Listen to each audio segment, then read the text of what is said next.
election is record-setting in many ways, and one such historic turn of events comes from Surat, where the BJP is set to win the Surat Lok Sabha constituency without facing any opposition. 7 of their independent candidates in the fray there have now withdrawn, and Congress candidate Nilesh Kumbhani's nomination has been cancelled. The route for BJP's Mukesh Dalal is clear, and his accession to the role of Member of Parliament is all but assured. He will be the first MP to be elected unopposed from the constituency. The Congress, meanwhile, claims that democracy is under threat and that there was a systematic attempt to get the BJP candidate elected unopposed 2 weeks ahead of the voting. Let me go across to my colleague Hiten for more on this. Hiten, a historic win there for the BJP's candidate in Surat, but help us understand the details and what exactly led to this victory.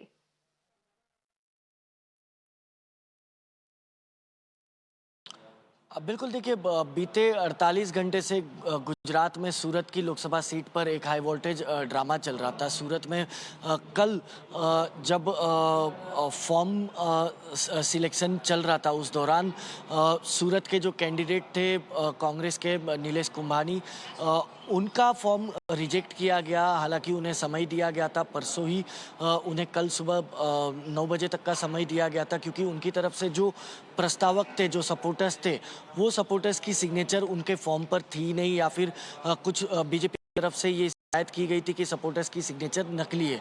उसके आधार पर उन्हें ये एक समय दिया गया था कि क्या अपने सपोर्टर्स को वो निर्वाचन अधिकारी के सामने वो ला पाते या नहीं ला पाते।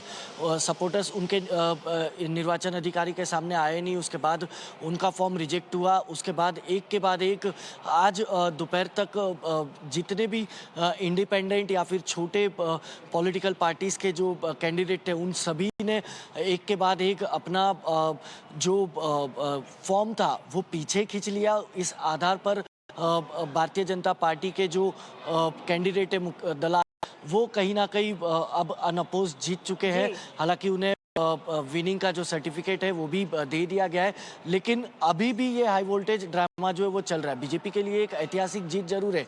इतिहास में अगर हम देखेंगे तो अब तक कुल मिला के 29 बार इस तरीके से हुआ है कि कोई कैंडिडेट जो है वो अनअपोज जीत चुका है लोकसभा चुनाव, लेकिन गुजरात में ये पहली बार है। और पहली बार जब बीजेपी का जो कैंडिडेट चुनावी मैदान में उतरा था सूरत से, वो वही कैंडिडेट अनअपोज जो है वो जीत हासिल कर चुका है। बीजेपी इसे इस तरह देख रही है कि हालांकि एक लड़ाई में बीजेपी का कहना है कि उन्हें एक मौका नहीं मिला कि वोटिंग के आधार पर वो कांग्रेस के कैंडिडेट को एक बड़ी लीड से हरा पाए, लेकिन जो हुआ बीजेपी एक्सेप्ट कर रही है। लेकिन दूसरी तरफ बात करें तो इंडिया अलायंस या गुजरात में भी देखने मिल रहा है, कांग्रेस और आम आदमी पार्टी मिलकर एक साथ चुनाव लड़ रही है।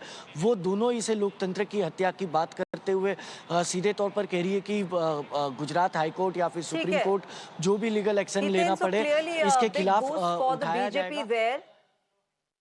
The BJP candidate in Surat winning unopposed. Thank you very much, Hiten, for joining us and sharing with us all those details. My colleague Hiten, of course, getting us, that big victory that the BJP candidate of Surat has